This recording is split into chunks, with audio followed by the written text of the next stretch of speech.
Today, we're going to crack open the private journal of one of the most powerful men in history, the Roman Emperor Marcus Aurelius. We're going to see the incredible mental framework he used, not just to rule a massive empire, but honestly, just to get through the day. It's a question we all wrestle with, right? But what if I told you that a really powerful answer is hiding in the 2,000-year-old diary of an emperor who is dealing with crises that make our daily stresses look, well, pretty tame? So to really get why this journal is so special, you first have to understand the world he was thrown into. And as you're about to see, it was anything but peaceful. I mean, just look at this. From the moment he gets the top job, his reign is just this relentless cascade of disasters.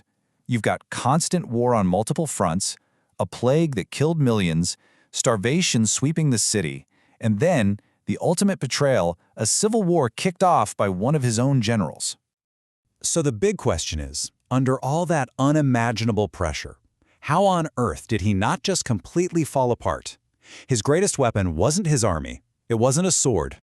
Nope, his true source of power was internal. It was a simple journal he kept just for himself. And get this, it was never, ever intended for you or me to read. All right, so let's pull back the curtain and look at the man himself.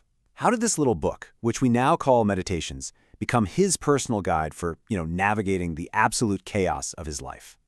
Yeah, this wasn't some polished book he was writing for history. It was a collection of raw, private notes.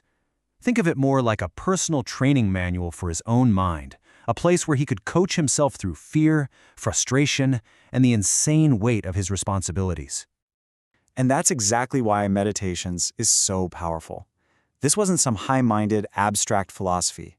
It was a practical, in-the-trenches tool, a deeply personal exercise to help him manage his own thoughts while the world was literally crumbling around him. So the framework Marcus was using to guide his thoughts was an ancient Greek philosophy called Stoicism, and for him, it basically acted like a mental operating system for making clear-headed decisions under extreme pressure. Now, when you hear Stoic, you might picture someone who's totally emotionless, right? But that's not really it. At its heart, Stoicism is about seeing the world for what it truly is, understanding our place in it, and then focusing on what we can control. And this right here is the absolute core of it all. The whole philosophy basically boils down to this one powerful idea, splitting the world into two buckets. On one side, the things you actually have control over, your thoughts, your judgments, your actions. And on the other side, everything else. The Stoic idea is to pour all your energy into that first bucket and learn to accept what's in the second. Okay, so theory is one thing, but how did Marcus actually use this operating system in his day-to-day life? Well, let's break down 3 huge lessons he literally wrote as commands to himself. First up, how to deal with difficult people. We all know them, right? He would literally start his day by reminding himself he was going to run into them.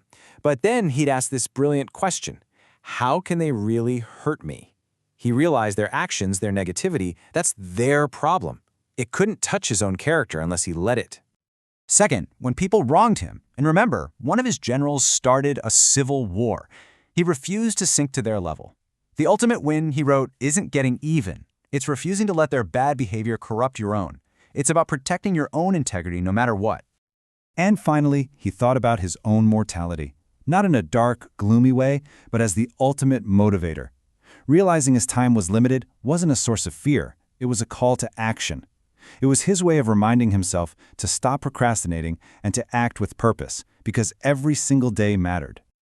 Okay, so an emperor's private pep talks from 2,000 years ago. Why are we even talking about this? Why is this book still a massive bestseller today? What can it possibly teach us now?